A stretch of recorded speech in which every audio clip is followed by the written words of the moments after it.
क्या कोई बच्चों के ऊपर कंपनी बना सकता है और वो कंपनी मार्केट के अंदर टिक भी सकती है?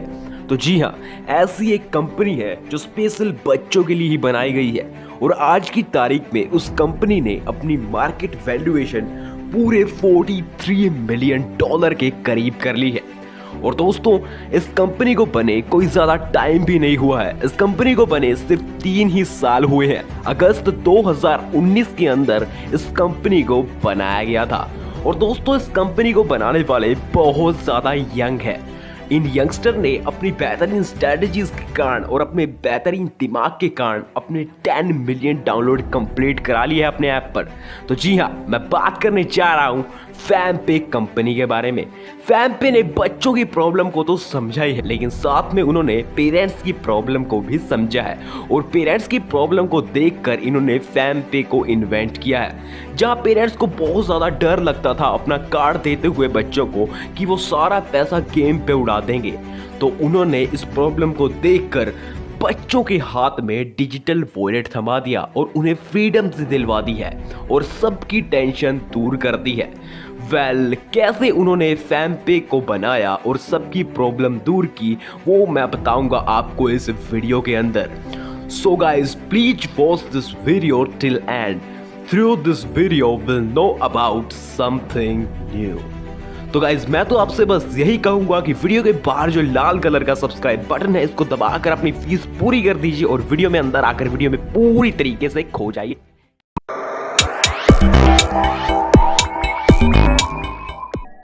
आईआईटी के पढ़ने वाले 2 स्टूडेंट, जिनमें से एक का नाम संभव जैन तो दूसरे का नाम कुश तनेजा है, दोनों ही दोस्त हैं। उन दोनों ने मिलकर शुरुआत की थी फैमपे की। इनमें से जो ये कुश तनेजा है, इनका काफ़ी ज़्यादा इंटरेस्ट था ये जानने में कि ये जो ऐप्स होते हैं यूट्यूब, व्हाट्सएप, फेसबुक, इनका बिजनेस मॉडल कैसे काम करता है और ये रेवेन्यू कैसे जनरेट करते हैं। दोनों दोस्तों को खुद का कुछ बिजनेस ही करना था।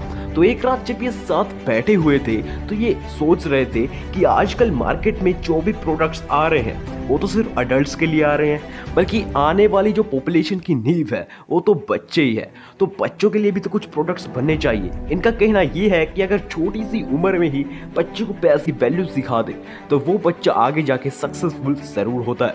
इसलिए अपने प्लान को अंजाम देने के लिए ये बेंगलोर चले गए और बेंगलोर के अंदर इन्होंने बहुत ट्रैवलिंग की। ये जगह जगह पर गए और जगह जगह पर जाकर इन्होंने बच्चों से बात की।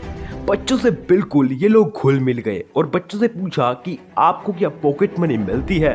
तो 100 में से 90% बच्चों का जवाब यही था कि उन्हें पॉकेट मनी नहीं मिलती है। उन्हें जब भी कुछ चीज़ की ज़रूरत होती है अपने पेरेंट्स का कार्ड यूज़ कर लेते हैं। तो फिर इसी बात को देखकर इन्हें समझ में आया कि बच्चों को कार्ड की ज़रूरत है। उनका इंटरेस्ट है कि उनका खुद का कार्ड हो और कार्ड से वो बहुत कुछ सीख भी जाएंगे, वो प्रैक्टिकली बहुत कुछ सीख जाएंगे। लेकिन इतना आसान नहीं है ऐप बनाना कि आपने गूगल पे सर्च कर दिया कि ऐप कैसे बनाए और अगले पल ही आपका ऐप बन गया। इसके लिए बहुत सी नॉलेज होनी चाहिए दोस्तों। इसमें बहुत सी रूल और रेगुलेशन लगती है। आपको बहुत से बैंकों से परमिशंस लेनी पड़ती है। तो जब इन्होंने बैंकों से परमिशंस ली तो हर बैंक से इन्हें रिजेक्शन ही मिली। घर वालों ने भी कहा कि या तो फैमिली बिजनेस करो या फिर जॉब करो, लेकिन इन्होंने किसी की भी नहीं सुनी। इन्होंने अच्छे लोगों के लिंक्स में जाना शुरू कर दिया जिन्होंने खुद के स्टार्टअप कर रखे हैं और ये बैंकों में भी जाने लगे, वहाँ से भी बहुत कुछ सीखने लगे। और फिर इन्हें समझ में आया कि बिजनेस करने के लिए एक्सपीरियंस और मनी चाहिए। फिर इन्होंने वाईसी में अप्लाई करने की सोची। वाईसी का मतलब वाई कॉम्बिनेटर। 3000 स्टार्टअप लॉन्च कर रखे हैं वाईसी ने, जिनमें से चुनिंदा स्टार्टअप के मैं नाम बताता हूँ: कॉइनबेस, डोरकैश और ड्रॉपबॉक्स। दोस्तों, इनका भी एम था कि इन्हें वाईसी में जाना है। तो एक दिन इन्होंने वाईसी पे एक लेटर लिखा जिसमें बिजनेस से रिलेटेड बहुत से क्वेश्चन थे। तो ये अगले पल ही वाईसी में सेलेक्ट हो गए और अब बहुत से बैंक्स इनकी सुनने भी लग गए थे कि ये वाईसी में सेलेक्ट जो हो गए हैं। और दोस्तों, जब इन्होंने फैमपे का डिज़ाइन तैयार किया था तो ये कॉलेज के 3rd ईयर में थे और एक इनका सेमिनार था वाईसी पे और ये तब अपना एग्जाम ही देकर आए थे। मतलब देख सकते हो बंदों का डेडिकेशन। ज़रूरत भी नहीं थी इन्होंने, फिर भी उन्होंने इतनी मेहनत की। एक पैशन नाम की भी तो चीज़ होती है, हमें उससे फॉलो करना ही चाहिए।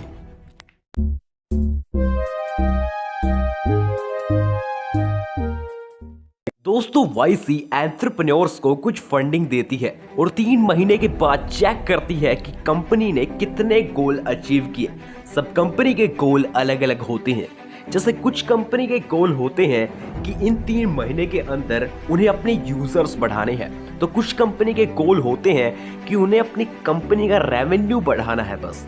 लेकिन फैनपे का गोल तो यही था कि उन्हें बस अपना ऐप लॉन्च करना है। और दोस्तों इन 3 महीने के अंदर उन्होंने बहुत कुछ सीखा, जैसे सोशल मीडिया पेजेस हैंडल किए, स्टार्टअप ट्रैक्स बनाए और टीम खड़ी की। अपने काम को लेकर वो लोग बहुत ज़्यादा सीरियस हो गए थे।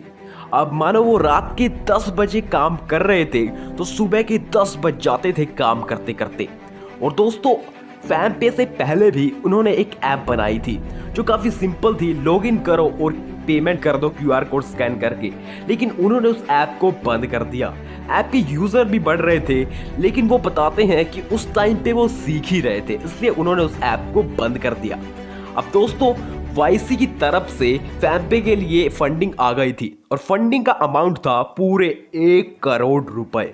अब दोस्तों सुनने में तो ऐसा लगता है कि 1 करोड़ रुपए तो बहुत बड़ा अमाउंट है, इसमें तो सब कुछ हो जाएगा, कोई टेंशन ही नहीं। लेकिन दोस्तों एक ऐप बनाने के लिए, कंपनी बनाने के लिए बहुत कुछ करना पड़ता है, मार्केटिंग करनी पड़ती है, टीम खड़ी करनी पड़ती है, तो 1 करोड़ बहुत कम है। तो इसी प्रॉब्लम को देखते हुए इन्होंने अपने कॉलेज के फ्रेंड्स को लेकर आई है, कईयों की जॉब भी छुड़वाई और सबको फैनपे के अंदर लेकर आए। अब दूसरी जो प्रॉब्लम आ रही थी वो थी बैंक्स की। बैंक्स इनके साथ पार्टनरशिप करने के लिए तैयार ही नहीं थे। बैंक्स का कहना ये था कि बच्चे जब कमाते ही नहीं है तो कंपनी को क्या फायदा होगा, और कंपनी को फायदा नहीं होगा तो बैंक्स को क्या मिलेगा। तो फिर इन्होंने बैंक्स को समझाया कि भले आज बच्चे कमा नहीं रहे, लेकिन सारी ट्रांजैक्शन, सारी पेमेंट तो बच्चे ही करते हैं। जोमेटो, नेटफ्लिक्स, डोमिनो अपने पेरेंट्स का कार्ड लेकर वो पेमेंट कर देते हैं। और आजकल तो ज़माना इतना अपडेट हो चुका है कि आने वाले टाइम पे तो बच्चे ही कमाने लगेंगे। दोस्तों इसी बात को सुनते ही बैंक मान गया और अब ये पूरे तैयार थे अपने ऐप को लॉन्च करने के लिए। बिल्कुल सही था। अब इनका मानना ये था, इनका पूरा प्लान ये था कि ये एग्ज़ाम ख़त्म हो गए जब बच्चों के, तभी ऐप को लॉन्च करते हैं, क्योंकि जब बच्चों के पास बहुत फ्री टाइम होता है। लेकिन फिर एंट्री हो जाती है कोविड की। कोविड में कंप्लीट लॉकडाउन हो जाता है, सब कुछ बंद हो जाता है। फिर इन्हें लगता है कि अब सही टाइम नहीं है ऐप को लॉन्च करने का। लेकिन लॉकडाउन के अंदर भी कई बच्चों से बात करते थे कि अब क्या कर रहे हो, लेकिन फिर इन्हें पता चला कि लॉकडाउन तो बढ़ता ही जा रहा है और लंबा हो सकता है। तो फिर इन्हें ऑनलाइन ही मार्केटिंग करके अपने ऐप को लॉन्च करने का फैसला किया। और लॉन्च करते ही ऐप को फायर, मार्केट में आग लग गई, कम टाइम में ग्रो हो गए। दोस्तों आपने एक बात तो सोची होगी कि फैनपे डेबिट कार्ड है या फिर क्रेडिट कार्ड। तो आपकी जानकारी के लिए बता दूं, फैनपे ना ही डेबिट कार्ड है और ना ही क्रेडिट कार्ड, बल्कि फैनपे तो एक तरह का डिजिटल वॉलेट है। और दोस्तों जो भी फैनपे को यूज करते हैं उन्हें एक प्रीपेड कार्ड दिया जाता है। तो digital wallet plus prepaid card equal to फैनपे।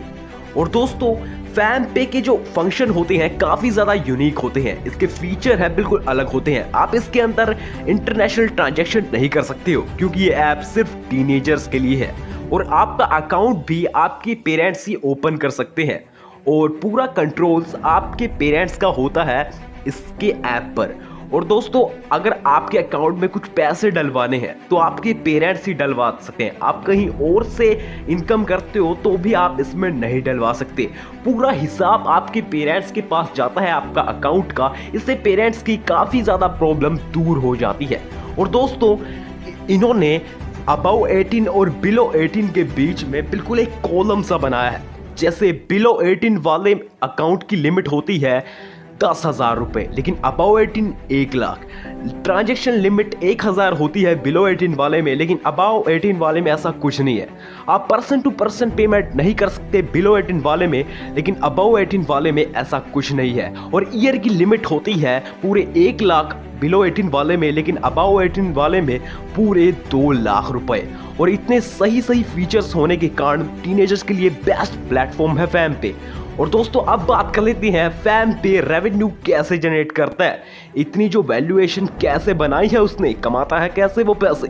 तो दोस्तों कमीशन उनका मेन पॉइंट है रेवेन्यू जनरेट करने का। अब कहीं पर भी पेमेंट करते हो, दुकान पर, शॉपिंग मॉल, ग्रोसरी शॉप या फिर केमिस्ट शॉप, आप क्यूआर कोड स्कैन करते हो तो उसी पर कमीशन चार्ज करता है 1-2 रुपए का, और इतने यूजर से वो कमीशन चार्ज करता है तो बहुत ज्यादा प्रॉफिट बनता है कंपनी को। दूसरा पॉइंट, ब्रांड प्रमोशन। दोस्तों आपने देखा होगा जब भी हम ऐप खोलते हैं बहुत सी ऐड आती है, उसी को कहते हैं ब्रांड प्रमोशन, और ब्रांड प्रमोशन के कारण कंपनी को बहुत ज्यादा प्रॉफिट होता है।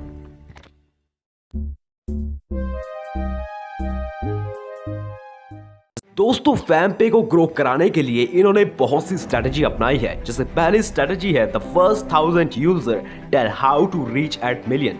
इनका कहना यह है कि जब भी आपके ऐप पर 1000 डाउनलोड कंप्लीट हो तो वही आपको बता देंगे कि आगे मिलियन तक का सफर कैसे तय करना है। जब 1000 डाउनलोड हो जाए, 1000 यूजर आ जाए तो उनकी प्रॉब्लम को समझो, उन्हें ठीक करो।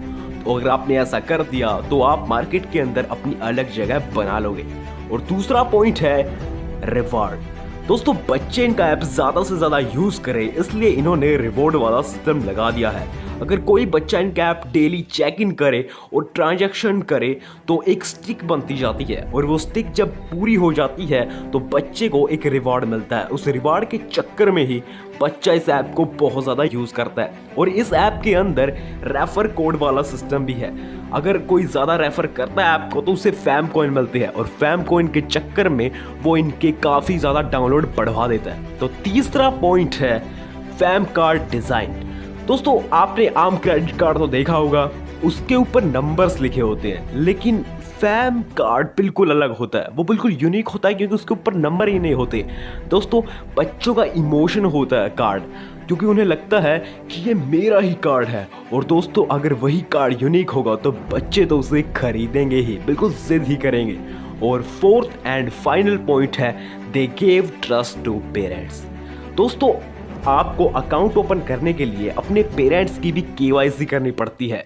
तो इसी बात को देखकर पेरेंट्स नहीं मान रहे थे। उनका कहना ये था कि ये एक स्कैम हो सकता है। तो इसी को ठीक करने के लिए उन्होंने अपने ऐप के नीचे एक वीडियो बना दी और कहा बच्चों को, अपने पेरेंट्स को दिखाओ कि हमारा IDFC बैंक के साथ लिंक भी है और ये बिल्कुल सही ऐप है। तो पेरेंट्स ने ये वीडियो देखकर उनकी बात मान ली और अपने बच्चों को ये ऐप यूज करने दिया। दोस्तों ये थी फैमपे की स्टोरी, जो आपको सिखाती है मुश्किल वक्त में भी डटे रहना। इन लोगों ने भी फेलियर का सामना किया है, रिजेक्शन इन्हें भी मिले हैं, इनकी लाइफ में भी प्रॉब्लम आई है, लेकिन ये लोग रोते नहीं बैठे। इन्होंने अपनी तकदीर को गाली नहीं दी, बल्कि ये फिर उठ खड़े हुए और जी तोड़ मेहनत की, और अपनी मेहनत और लगन के दम पर आज इन्होंने फैमपे को मार्केट में एक ब्रांड बना दिया है और खुद भी ये यंगेस्ट मिलियनेयर बन गए हैं। तो दोस्तों आज की वीडियो में बस इतना ही। उम्मीद करता हूँ आपको हमारी वीडियो पसंद आई होगी और वीडियो से कुछ नया सीखने को मिला होगा, और वीडियो देखने के बाद इस भीड़ से अलग निकलकर कुछ कर दिखाने का जोश आपके मन में आया होगा। तो मैं भी अब चलता हूं। मैं मिलूंगा आपको किसी नए वीडियो में किसी नए मोटिवेशन स्टोरी के साथ। तब तक के लिए अपना और अपनों का ख्याल रखिएगा।